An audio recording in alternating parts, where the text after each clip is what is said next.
الذین یذکرون اللہ قیاما وقعودا وعلی جنوبہم، جو اللہ تعالیٰ کا ذکر کر رہے ہوتے ہیں بیٹھے ہوئے، کھڑے ہوئے، بیٹھے ہوئے اور سائڈ پر لیٹے ہوئے، علی جنوبہم ویتفکرون فی خلق السماوات والارض، اور وہ زمین آسمان کے بارے میں گہرائیوں میں سوچتے ہی رہتے ہیں. یہاں پر دو چیزیں کہیں اللہ تعالیٰ نے، ایک طرف ذکر اور دوسری طرف فکر. اور ذکر دل میں ہوتا ہے اور فکر عقل میں ہوتی ہے.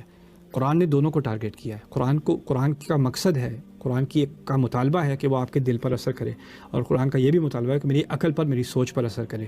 میرے جو اوپینینز ہیں، جو میری رائے ہیں، وہ کیوں ہیں، کیا وہ قرآن کے مطابق ہیں یا نہیں. اور جو میری فیلنگز ہیں، جن چیزوں کی طرف میں مائل ہوں، جن چیزوں کو میں دن بھر یاد رکھتا ہوں، جن کے بارے میں سوچتا رہتا ہوں، وہ بھی تو ذکر ہی ہے نا. اس کو ریپلیس کیا جا رہا ہے یہاں پر الذین یذکرون اللہ قیاما وقعودا وعلی جنوبہم. تو یہ بہت گہری بات کہی جا رہی ہے، اور اس کو انٹرنلائز کرنے کے لیے انسان کو اپنے اندر بہت بڑی تبدیلی لانی پڑتی ہے. باہر تو تبدیلی دور کی بات ہے، اندر کی تبدیلی بہت مشکل ہوتی ہے، اور اس کی طرف اشارہ کیا جا رہا ہے. اور یہ اتنی گہری بات تھی کہ رسول صلی اللہ علیہ وسلم کھڑے نماز میں روتے رہے. ایک اور روایت میں ہے کہ جب وہ سجدے میں گرے تو سجدے میں جہاں گرے تھے وہاں پر پوری کیچڑ بنی شروع ہو گئی تھی، اتنے آنسو گر رہے تھے ان کی پوری داڑھی ٹپک رہی تھی. کیوں؟ کیونکہ اس آیت میں اتنی گہری بات کہی جا رہی ہے کہ یہی اصل چیز ہے جو انسان کو اپنے رب سے جوڑتی ہے، اور جو اس سوچ کے اور اس ذکر کے قابل نہیں رہتا، وہ اپنے دماغ کو اور چیزوں سے بھر دیتا ہے یا بھر دیتی ہے، اور اپنے دل کو اور سوچوں سے اور اذکار سے بھر دیتا ہے یا بھر دیتی ہے. تو پھر ان کے لیے اپنے رب سے کنیکٹ کرنا بہت مشکل ہو جاتا ہے. الذین یذکرون اللہ قیاما وقعودا وعلی جنوبہم ویتفکرون فی خلق السماوات والارض، اور وہ گہرائی میں سوچتے رہتے ہیں آسمان اور زمین کی خلق کے بارے میں. ربنا ما خلقت ھذا باطلا، میرے رب تو نے یہ سب بیکار میں نہیں بنایا، بے مقصد نہیں بنایا. اور یہ بات کہنا مختصر سے الفاظ ہیں، کہنا تو آسان ہے، لیکن ان کے پیچھے جو پوری کائنات ہے وہ آپ سوچیں ذرا. ربنا ما خلقت ھذا باطلا، آپ نے یہ سب کچھ بیکار نہیں بنایا. اب اگر یہ میں کہہ دوں اپنے رب سے، دل سے کہوں کہ میرے رب تو نے کچھ بیکار نہیں بنایا، تو پتہ ہے کیا ہوتا ہے؟ ہر بیکار چیز جو میں نے اپنی زندگی میں بھری ہوئی ہے وہ بے معنی سے ہونی شروع ہو جاتی ہے. کیونکہ میرے رب نے کچھ بھی بیکار نہیں بنایا، تو میں کیوں بیکار بیٹھا ہوا ہوں؟ میں کیوں اپنی زندگی بیکاری میں گزار رہا ہوں؟ میں کیوں مقصد پورا نہیں کر رہا؟ اگر اس نے ساری کائنات مقصد سے بنائی ہے تو میں کیوں بے مقصد اپنے آپ کو بس انٹرٹین کر کے کھانا پینا کھا کے سو جاتا ہوں؟ میرا اور کوئی کام نہیں ہے. ٹھیک ہے، آپ اپنے آپ کو تھوڑا انٹرٹین کریں، اس کی حد ہوتی ہے. آپ کھائیں پئیں، اس کی حد ہوتی ہے. لیکن اصل آپ زندگی میں اس دنیا میں آیا نہیں تھا کھانے پینے اور مرنے کے لیے. اس لیے نہیں آیا تھا میں اس دنیا میں. میں اس دنیا میں فلمیں دیکھنے نہیں آیا تھا. میں اس دنیا میں اپنے آپ کو انٹرٹین کرنے نہیں آیا تھا.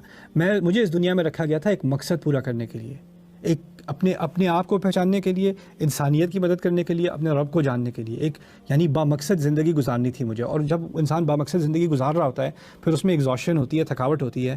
تو اس تھکاوٹ کو دور کرنے کے لیے تھوڑا وہ آرام کرتا ہے، تھوڑا ریلیکس کرتا ہے، کوئی انٹرٹینمنٹ ایکٹیویٹی کرتا ہے. لیکن اب ہوا کیا کہ اب ریورس انجینئرنگ ہو گئی ہے.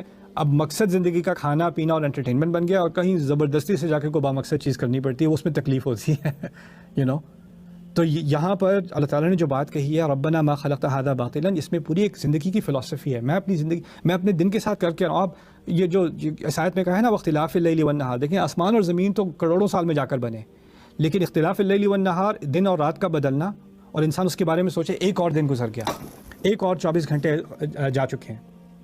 اگر وہ اس کے بارے میں سوچنا شروع کر دے تو اس کو کیا پتہ چلے گا، کس بات کا احساس ہوگا کہ ہر دن ایک پوری زندگی ہے، ہر ایک دن ایک 24 گھنٹے پوری زندگی ہے. اسی لیے میں صبح اٹھتا ہوں تو اللہ تعالیٰ سے کہتا ہوں ربنا الحمدللہ الذی احیانا بعد ما اماتنا، تیرا ہم تیری شکر، میرے رب کی شکر ہے جس نے مجھے نئی زندگی دی موت دینے کے بعد. پچھلا دن ایک موت ہو چکی اور اب ایک نئی زندگی، اور یہ نئی زندگی اگر میں ایک دن کو بامقصد نہیں بنا سکتا تو زندگی بامقصد نہیں ہو سکتی. ہر دن کو کوئی نہ کوئی اس میں ایک مقصد مجھے پورا کرنا ہے، اس میں مجھے کچھ کام کرنا ہے. اللہ تعالیٰ نے مجھے کچھ ٹیلنٹ دیے ہیں، کچھ عقل دی ہے، کچھ ویژن دی ہے. اس ویژن کے حساب سے میں اگر 1% کا بھی 10واں حصہ میں ایک سٹیپ تو لوں، ایک طرف تو بڑھوں. اگر کوئی اور چیز نہیں تو اپنے علم میں اضافہ کروں، فائدہ مند چیز میں اضافہ کروں.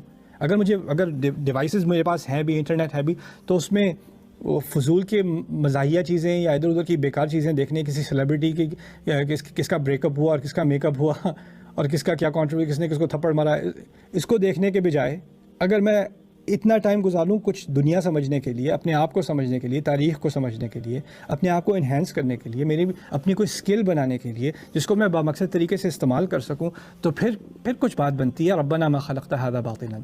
سبحانک فقنا عذاب النار. آپ تو بہت ہی پاک ہیں, آپ بالکل پرفیکٹ ہیں. آپ کی جو پرفیکشن, آپ کا جو کمال ہے وہ اس بات کی گنجائش ہی نہیں چھوڑتا کہ بغیر مقصد کے کوئی چیز بنی ہو. اب دیکھیں بات ہو رہی تھی پوری کائنات کے بامقصد ہونے کی, اور آیت کہاں ختم ہوتی ہے؟ فقنا عذاب النار, ہمیں آگ کے عذاب سے بچا لے. اس کا باقی سب باتوں کا آگ کے عذاب سے کیا تعلق ہے؟ آگ کا عذاب یہاں اس لیے بتایا جا رہا ہے کہ اصل جو جرم ہوگا میرا انسان ہونے کے ناطے وہ کیا ہوگا کہ میں اپنے مقصد کو فراموش کر دوں اور اس دنیا کو باطل کی طرح گزاروں, یعنی بے مقصد گزاروں. اللہ تعالیٰ ہمیں مقصد والی زندگی گزارنے کی توفیق دے, اور باقی آیات کے بارے میں انشاءاللہ اگلی نشست میں بات کریں گے. لیکن اللہ تعالیٰ ہمیں اس بات کو سوچنے کی صلاحیت دے, اور اس باقی یعنی پکے دل سے, پکے دماغ سے سوچنے کی صلاحیت دے کہ میں نے اپنی زندگی کے اگلے دن اب کسی نہ کسی مقصد کی طرف گزارنے ہیں, اور اس مقصد کے لیے مجھے کیا کرنا ہے, اپنے آپ کو کس طرح امپروو کرنا ہے, ڈیولپ کرنا ہے, اس کے بارے میں مجھے باقاعدہ پلان ہونا چاہیے. ہر ایک کو اللہ تعالیٰ نے کچھ نہ کچھ دیا ہے, کچھ نہ کچھ صلاحیت دی ہے, کچھ موقع دیا ہے, کچھ ٹائم دیا ہے, کچھ فرصت دی ہے, کسی کو پیسے دیے ہیں, کسی کو انٹیلیجنس دی ہے. اس نے اس کو استعمال کرنا ہے, اللہ تعالیٰ کی خدمت میں لگانا ہے, انسانیت کی خدمت میں لگانا ہے. اللہ تعالیٰ ہمیں اسے کرنے کی توفیق دے اور ایک بامقصد زندگی گزارنے کی توفیق دے.